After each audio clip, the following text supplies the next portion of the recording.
Welcome to the second installment in our Supply Chains Disrupted video series. Today we'll be looking at various triggers that impact supply chain and supply chain planning, and we'll be focusing specifically on customs and trade related issues. My name is Jukka Karjalainen. I'm a transfer pricing partner at our London practice, and I'm joined today by two of my distinguished colleagues, Jenny Revis, who's a customs partner in our London office, and Yoon Shin Kim, who's a senior associate in our trade and customs practice in Chicago. Now, in the past years, we've seen a number of issues from the customs and trade perspective that companies have had to react to, especially in the supply chain arena. Jenny, would you like to highlight some of the issues you've seen lately? Yes, of course, and this has been particularly pertinent over the past few years with the trade wars, with Brexit. And a couple of the key issues we've seen have been firstly around the economic nationality of products, or what we refer to as customs practitioners as origin for customs purposes. And this is particularly relevant in a number of different areas, whether you're looking to import products under preference, so duty-free, for example, under the EU-UK Free Trade Agreement as a result of Brexit, whether you are looking to tender for a particular procurement project, if that requires that the products that you're supplying benefit from a particular origin, or in the trade war scenario where retaliatory tariffs were imposed against product of a particular origin, for example, China, in the case of the US-China trade wars. So the origin of a product was particularly important, and what we've seen is in certain situations, companies may have looked to change their manufacturing operations without necessarily checking beforehand the impact that this would have on the origin of the products, and particularly whether this would result in the intended change in that origin to avoid, for example, retaliatory tariffs in a trade war situation, or to make sure that products do indeed qualify for duty-free treatment in a Brexit scenario. So what we would recommend when it comes to supply chain planning, where the origin is important, is to do that assessment well in advance. And that assessment will depend on the particular rules that you need to apply for the origin that you're seeking to obtain. And the rules depend on the reason why you're looking for a product to qualify for a particular origin. And those rules may specify the maximum non-originating content you can use, so that's use of foreign materials, or may specify the type of processing that has to happen in the country. And all in all, what those rules really look at is whether the product has been subject to substantial working or processing in the country. So you really need to have that interaction there between the customs team doing the assessment, the procurement team who are procuring the materials for the manufacturing process, and obviously the business team setting up all of those manufacturing operations. So that's been an absolutely key and fundamental area of supply chain, particularly in the past few years. The second area has been, as we're seeing manufacturing operations being set up in groups, particularly recently with products that are technologically advanced products, multifunction devices, products that contain a lot of intellectual property in them, is how the structuring is happening from an intercompany transaction perspective. Where is the IP being developed by which legal entity? Are the royalties and license fees arrangements within the group for development of that R&D? Who does the contract manufacturing, etc.? And why that is important is because when the product is imported into the jurisdiction, you need to make sure you have the proper customs value for that product, because that will be your taxable base for that product. And depending on the value of that, your customs duty liability will go up or down. And quite often, simply just relying on the purchase price for the product is not enough. There could be other elements, particularly around the IP that's contained in the product as a result of royalties or license fees, that may also need to be factored into the customs value of the product to make sure that you are paying duty on the correct taxable base. And if you don't, you can find yourself in a situation where you are under-declaring goods on importation, which can lead to underpayment of taxes and potential penalties both for the company and also in worst case scenarios for individuals. So that's an area where there needs to be good cooperation between the customs team and the tax and transfer pricing team. Now, Yoon-kyung, coming to you, what about from a US perspective? Thank you, Jenny. So from a US perspective, when it comes to the country of origin, one of the tools that a lot of companies have considered in the last few years in the midst of ongoing trade war has been perhaps moving production site out of China or working with a vendor or supplier located in a different country. In most cases, the test you would apply to determine the origin is called the substantial transformation test, which can be notoriously subjective at times, and it looks at the totality of the circumstances.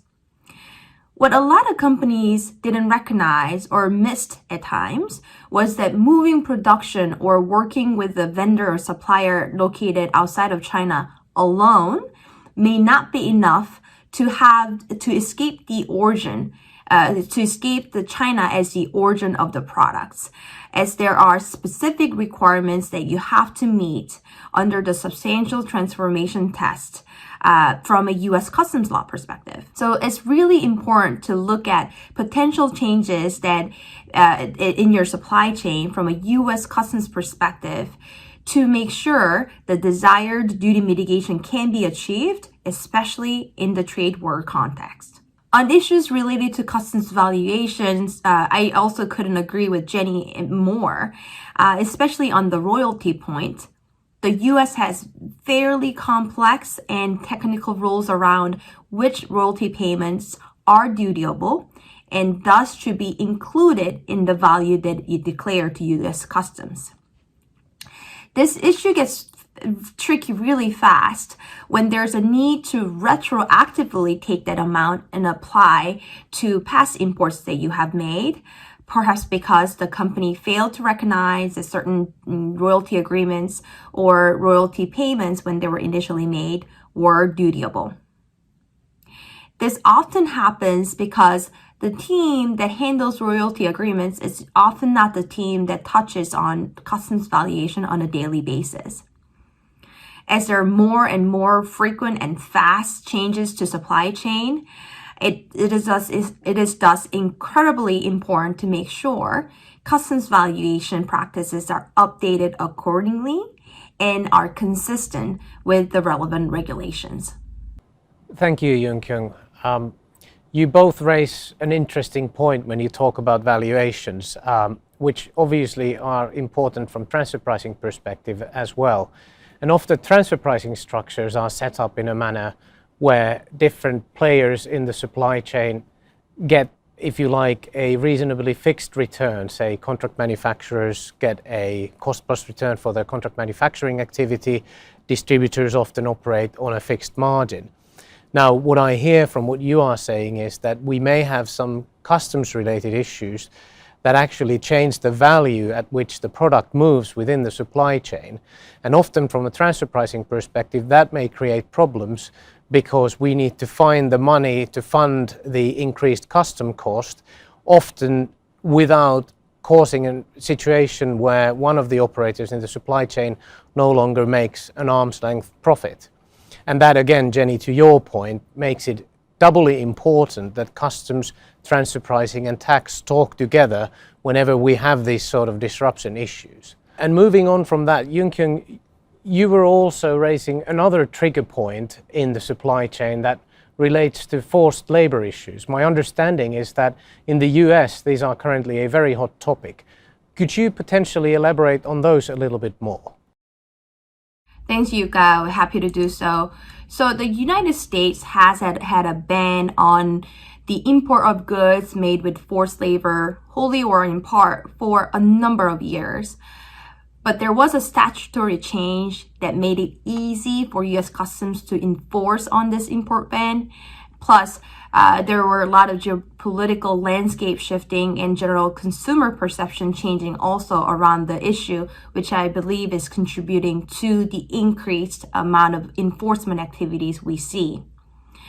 To give you some context, in fiscal year, U.S. Customs fiscal year 2017, Customs has reported that it has detained 27 shipments for matters related to forced labor. In fiscal year 2021, CBP reported that it has detained close to 2,000 shipments for matters related to forced labor. So there you can see really the magnitude of the increase when it comes to forced labor enforcement. Another point I want to stress is that it's not just Xinjiang, it's not just China, it's not just cotton. CBP is increasingly looking at other countries in addition to China and other industries as well, to include, for example, electronic goods, consumer goods, computer parts, toys, and etc. And the most challenging aspect as we navigate these issues with our clients is that in many aspects, U.S. Customs processes around these issues are not that transparent, and they're evolving as we speak. So how are companies responding? And let me give you a few examples. First, we saw an increased focus on a complete supply chain mapping exercise. So you know exactly where you buy from, which parties are in your supply chain, and which products are being provided by whom. We're seeing a lot of increase in demand on third-party audits so that there's an independent way to verify the integrity of your supply chain. We're also seeing a lot of additional human rights focused due diligence efforts on top of your regular due diligence processes involving your suppliers or vendors. That could include, for example, obtaining certifications around these issues, conducting reputable or media search on top of your regular restricted party screening, and reviewing supplier conduct, code of conduct, or other agreements to make sure your risks are managed. One last thought here is that this is really an area where we need to bring a holistic view, because it's not just a customs issue either. There are U.S. export controls and sanctions issues at play, and there are broader ESG and litigation risks to think about and navigate through. So we do recommend having a team with a holistic view at your company so that relevant risks can be addressed and managed in a timely fashion. Thank you, Yoon-kyung. That again was very, very interesting. And now, starting to wrap up the issues we're talking about, Jenny, what can companies do to address these issues in their day-to-day operations? The most important thing is advanced planning, and also making sure that customs is not looked at in isolation. It's just one cog in the wheel, really, of the wider supply chain discussion that we've been having and that will be discussed across the whole series of these videos that are taking place. So customs should coordinate with procurement, should coordinate with tax, TP, etc., to make sure all of these issues are considered well in advance, and also that this is being monitored on an ongoing basis, because obviously things can change. So the importance of planning and careful ongoing monitoring. Thank you, Jenny. And thank you, ladies, both for a very, very valuable input. Jenny's comments are a great place to end this particular video. Can I just remind everyone to tune in for our next episode? For now, thank you for watching, and we'll be seeing you again at the next video.